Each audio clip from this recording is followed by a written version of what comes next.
This is a joint work with two of my former PhD students. Thanks to organizers for inviting me to give talk here. So actually in this talk we will mention two methods to forecast the high-dimensional realized covariance matrix.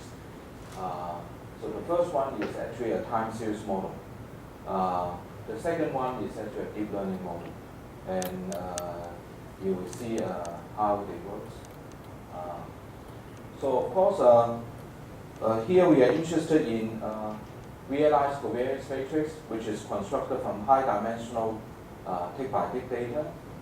We actually collect the 5 minutes data for the day to construct the realized covariance matrix. There are actually many ways to construct the realized covariance matrix from the financial market, but here our focus is not on the construction of the realized covariance matrix. So we assume that we know how to construct the daily realized covariance matrix from the high frequency data, and we suppose we have a time series of matrix. So YT is the realized covariance matrix on day T. So suppose we have T days of big matrix. So if you're talking about the constituent stock of S&P 500, then each day would be a 500 by 500 dimension covariance matrix. So there are, of course, some properties of this realized covariance matrix. It is a covariance matrix, that means it's symmetric and positive, definite, or semi-definite. The second thing is we want the model that can work well for high dimension matrix. So it's not only just 10 by 10, 5 by 5, but it's talking about it could be 50 by 50 or 100 by 100. So actually in the literature, there are numbers of models available. The first one is called WAR. So it's actually a time series model by assuming a so-called Wishart distribution. It's a standard distribution people use to model covariance matrix. So this is not a central Wishart, this is a non-central Wishart. V is the degree of freedom. Lambda T is so-called the non-centrality parameter, which is now time varying and follow this kind of a model. And sigma is a constant dispersion parameter. It's also a matrix. So of course, lambda T depends on some parameter mk and also the previous realized covariance matrix up to R days before. And sigma is also an unknown dispersion matrix. And of course, you have to estimate all the parameters using value approach, whatever approach. The second approach is called CAW-PQ model. So the idea is, instead of using non-central Wishart, and instead of assuming that the dispersion parameters is time varying, in this second approach, they assume that the dispersion parameter is a constant. It's actually zero. No, this non-centrality parameter is zero. And instead, the dispersion parameter is time varying. And this is a standard kind of a so-called BEKK model, if you are familiar with multivariate gauge model. So again, there are two orders, P and Q, and A, B, C are unknown matrices. So this is another type. And then recently, I actually combined these two. You can see this is a constant dispersion matrix. This is zero non-centrality matrix. So why don't we combine together to allow both matrices time varying? And this is so-called the generalized CAW model. And lambda T follow this one, and sigma T follow this one. And in this paper, we find that this model actually beat the other two. But of course, you can see this model, although allow us to model time-varying realized covariance matrix, but in order to estimate the model parameters is still very challenging. And that's why actually all this paper, the maximum dimension they actually study is only 5, not a very high dimension. And possibly you can try for 10, but definitely not so good for bigger than 10. So that's why some people suggest to have a dimension reduction.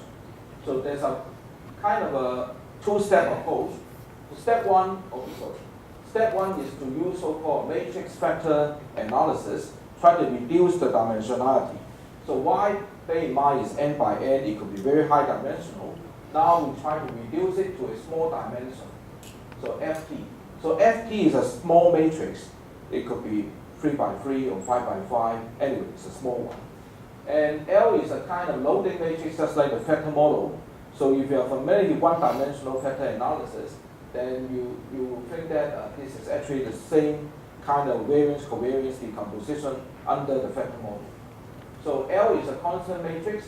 E0 is a kind of an error variance thing, right? So it's also a constant. So what we actually see is that if you are able to decompose the time varying realized covariance matrix by just a time series of small dimension matrix, then the life becomes much, much easier. Because if you are able to estimate ft, then you can build whatever model on this small ft matrix. And all the previous model that I mentioned, actually in principle, can be used in the second step. So basically, in MFA approach, is to first of all use this MFA to estimate ft, and then try to model ft in the second step. So in the literature, when Tao actually proposes MFA method, they suggest to use the vector AR model. And vector AR not directly on ft, but on the vectorized version of ft. So bear in mind, ft is a small matrix, and ft in principle is also symmetric. So if ft, say, is 3 by 3, so you just look at the lower triangular matrix, step them up, it becomes a 6 by 1 vector, and try to build a vector AR model on these 6 by 1 vectors. So, and then, of course, in principle, by doing so, it cannot guarantee the forecasted ft is positive definite. But in most of the experience, we find that most of the time it can get, we always see positive definite results. Although this model cannot guarantee that the forecasted model is always positive definite. And that's why some people suggest, Shen is actually one of our former PhD students in our department. He suggests to replace the VAR model by the diagonal CW. What do you mean by diagonal CW? This is CW. Diagonal means all these ABC matrix are diagonal matrix only. So they don't have any off-diagonal cells. All the off-diagonal cells are all zero. So their suggestion is to replace the VAR model, because this cannot guarantee positive definite. But using the CW model, then I can guarantee that the forecasted model, forecasted FT is always positive definite. And substitutes here, of course, you can guarantee the forecasted value of Y is also positive definite. But still, my belief is that this model still cannot do well for high dimension. The reason is easy, because YT is talking about a very big matrix, 100 by 100, 500 by 500, and now all the dynamic, in particular the dependency structure, will be completely governed by this small matrix FT. You bear in mind L and ET, E0 are constant matrix. They are not time varying. In other words, if I want to have any changes on the future correlations, then they will all affected by small ft. But bear in mind, small ft could be just simply 3 by 3. Then, do you think that all the dependent structure can only be described by these line cells? Bear in mind, it's also symmetric matrix. So because of that, it's always a problem. How can we extend the model so that we can have some beauty of dimension reduction like this MFA, but at the same time, this new model can work well for high dimension. So this is actually my problem, my goal. So what I suggest is a dynamic matrix vector model. First of all, I do not do any matrix vectorization. I first of all assume YT is coming from Richard. This is just a central Richard, so that the mean of conditional mean of YT is just sigma t. So sigma t is just the conditional mean of yt. And then we assume that sigma t can have this spectral decomposition, and now Lt and dt are both time varying. And of course, Lt is a kind of factor loading. Dt is actually a collection of eigenvalues. And so we are allowed to have different models on L and dt, Lt and dt. So first of all, we assume that L can be coming from another loading-driven process. So suppose we have a Qt process, and Qt process is like a kind of a scalar version of DCA, scale CAW model, because now we just use scalars. And we assume that both Qt and sigma t will share the same Lt process. That means their factor loadings are basically the same, or their eigenvectors are actually the same. But this Qt process is in some sense observable up to time. If I have all the data up to time t-1 and yt are observable up to time t-1, suppose I know Q0, actually I can observe Qt. So because Qt can be observable if AB are given, then actually I can observe Lt. So this is a kind of updating scheme for Lt. For dt, for this dt process, here we have, of course, here we have to make some assumption on this process so that I can guarantee that Qt is positive definite. So we have a bunch of assumptions, and then we also have to ensure the uniqueness of the spectral decomposition. And because there are lots of unknown parameters here, right, bear in mind this is also an unknown process in some sense, right? Sigma, A, and B are both unknown. So in order to guarantee you can have you can have no identifiability problem.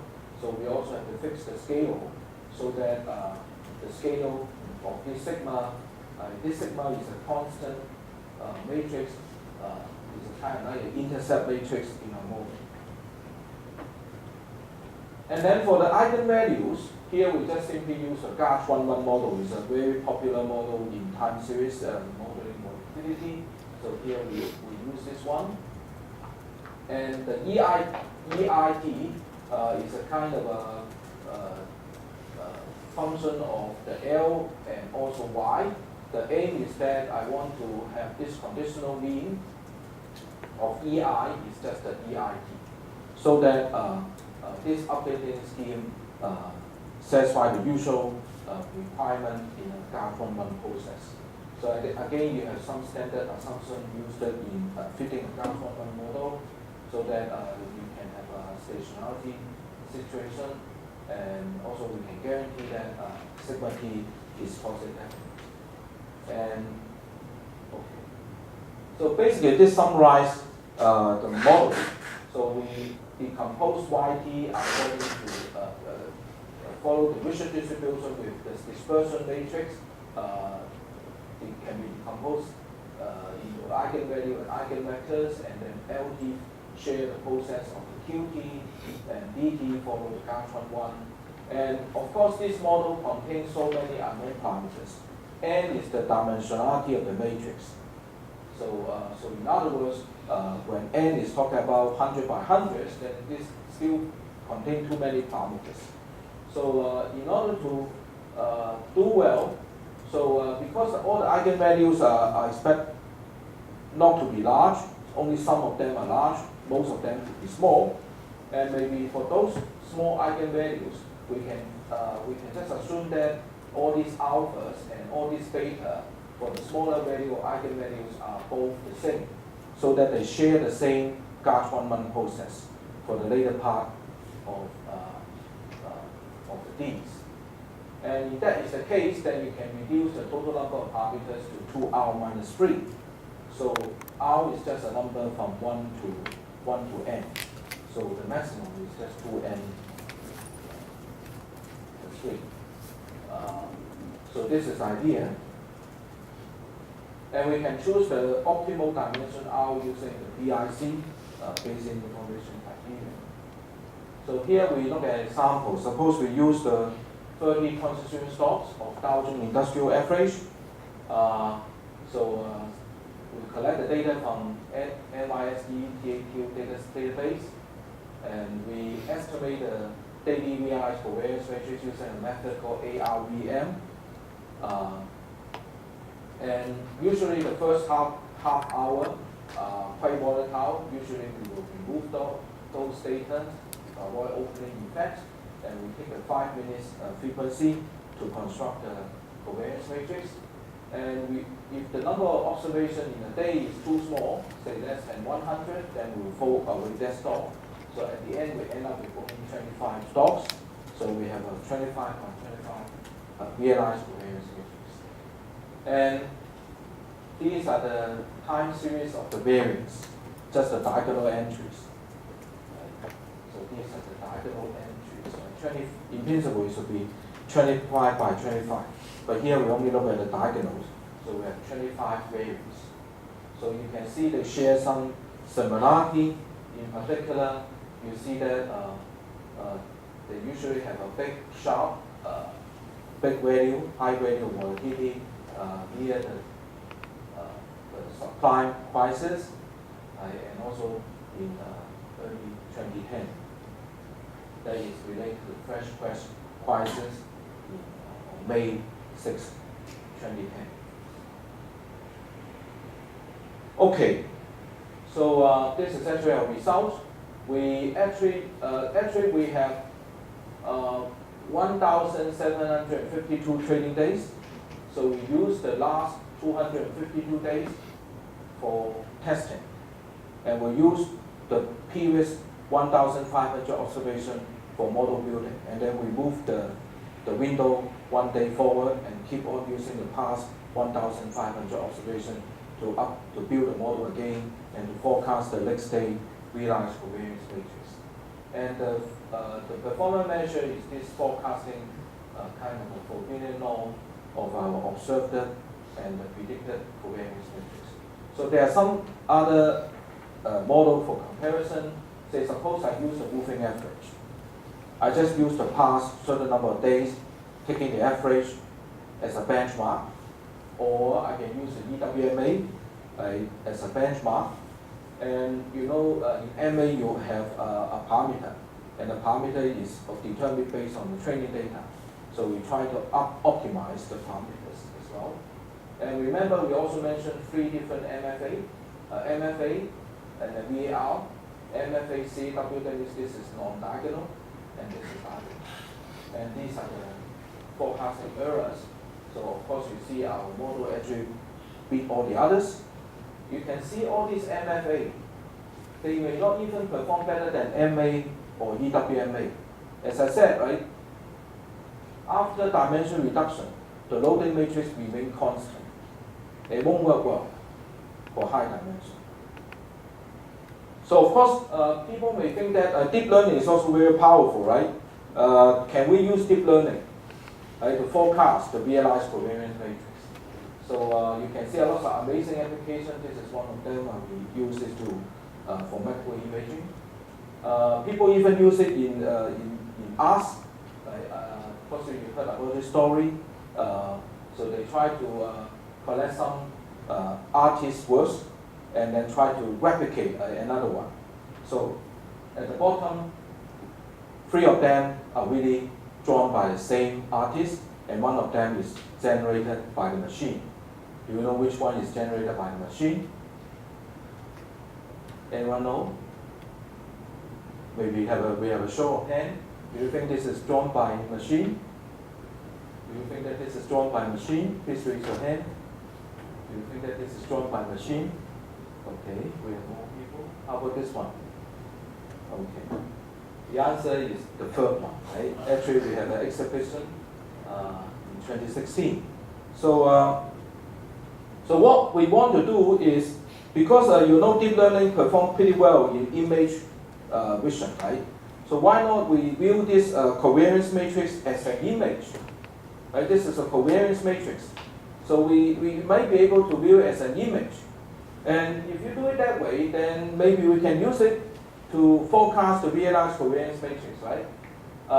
So I think most of you know the deep learning. Right? Throughout this day, lots of discussion about that. I don't think we need to mention too much about all these things, right? You know CNN well. You know pooling, fully connected layers. What we actually use is a very simple deep learning models. You know, deep learning needs data. If you don't have enough data, your model won't be good. And although financial data seems to be large, but bear in mind, when you build model for financial data, you possibly don't want to use too many old data, because we expect maybe the data 10 years ago or 20 years ago may not have any predictability about today's stock market. So even though you have so long time series, possibly you don't want to use all of them. And more important is, in our case, we are talking about high frequency data. We don't have so many years of high frequency data, maybe 20 or 30 years. And after the generated become a daily data, we don't have so many data as well. As compared with image data, we can have million pictures. Here we don't have. So what we did is we just used the convolution layer. We don't have any pooling layer. We don't have fully connected layer, because our input is the past covariance matrix. We actually use the past m day of the realized covariance matrix as the input. My output is the next day realized covariance matrix. So I want to use the past m day data to forecast tomorrow, the next day covariance matrix. So this is our goal. So input size and output size is basically the same. So I do not need to degenerate the matrix. So what we did is to apply a lot of convolution layer. So the minimum number of layers that we try is 3. So we actually apply 3 layers. And so the first layer, the second layer, they are all the same, basically. And then our objective function, of course, is to reduce the forecasting error. So again, we use the same objective function, and we use the stochastic gradient descent to minimize this objective function. And this is not the end of the story. Bear in mind, we are forecasting covariance matrix. The covariance matrix is symmetric. Using deep learning, you cannot guarantee the forecasted image is symmetric, right? So that means you cannot plug in the covariance matrix into deep learning model. I need to do some transformation. So there are some transformations that you can try before you put it into, substitute into a deep learning model. We can use the square root transformation. We can use Trotsky decomposition to become a triangle, right? And then, or remove the moving average. Right? Remember in the previous study, right? Moving average also carries some information. Right? Why not we also remove some of the moving average? That may be good. At least we remove some trend. So actually we can have a combination of these transformations together. Say for example, we can actually first of all apply the square root transformation on y, and then after taking the square root, and then we apply the Trotsky decomposition. Or we can do for all three. Apply the square root first, and then Trotsky decomposition, and then remove the moving average. Right? So, and then we try all these possible transformations, and then we find that if for Dow Jones, it is good to have first of all apply the square root, and then apply the Trotsky decomposition to the square root. That means what we input is actually a triangular matrix, and what we output is also a triangular matrix. And then how do we predict the forecast? Because the output, it will be L, it's a triangular matrix, and then we take the product of L transpose, we get A, and then we take square, we will get the Y. So that is the idea of our study. For S&P Actually, we also have S&P 100, S&P 500. Then we found that we should try 2 first and then 3 later. Anyway, this is the result. We also consider all these, except that now this time we don't consider MFA CW. This is actually our model. Remember, for Dow Jones, we also apply DMF. Actually, our deep learning model performed slightly better than our time series model, but actually it beat all the others. And if you apply to higher dimension, then again we perform much better than all the other models. So it's now a kind of matter of choice. Our time series model contains not so many parameters, but the performance is slightly poorer than FCM, than deep learning model. But deep learning model actually contains many, many parameters. So which one do you choose? Personally, I would like to choose something you understand better, because the time series model actually can give you some interpretation. But then the deep learning model basically is a black box. So because it's a black box, possibly you still want to make a kind of a, try to convince people this model is good. So in imaging, typical way to convince people is, or in the output of the first layer, you see some edges. And then in the output of the second layer, you see some kind of organs, like eyes, nose, ears, and so on. But they are image. Here we don't have image. Here we have actually a data. So how can we convince people that this deep learning is doing a good job? So what we did is to actually look at the correlation. Because in our Dow Jones data, we have 2 inner layers. So we expect after the first layer, we can compute a correlation with our forecast, with our actual value of the forecast. And then after the output of the second layer, we can also compute a correlation with our forecast, with the actual value of the forecast, with the actual values. And then you can see, I hope that I can convince that this is the output in the second layer, this is the output in the first layer. You really see that the colors are even more reddish or bluish after the second layer than the first layer. In other words, the output of the second layers actually tends to be more correlated with, no matter it's positively or negatively correlated with our actual forecast. So that's convinced us that at least after 1 layer we can get a better job. And of course, some people may think that if I can forecast a covariance matrix, why not we consider some application? And of course, there are many applications you can try. You can do risk management to estimate the value at risk of a portfolio. You can do portfolio optimization, or even you can consider some trading by using this forecasted volatility or correlations. So that's all for my presentation.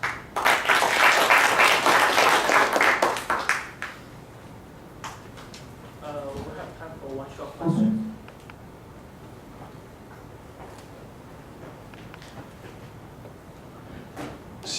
It seems you did not like the nature of the neural network type of predictions, and you like the time series. Why not combine the two and have an autoregressive model that does basically both at the same time? So you have a nice way to interpret it, and at the same time you learn the dynamics of the covariance matrix.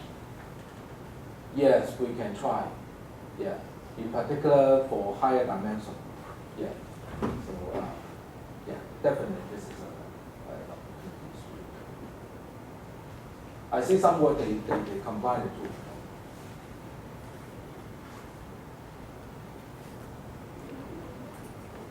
Okay. Thanks a lot. So let's take a speak again.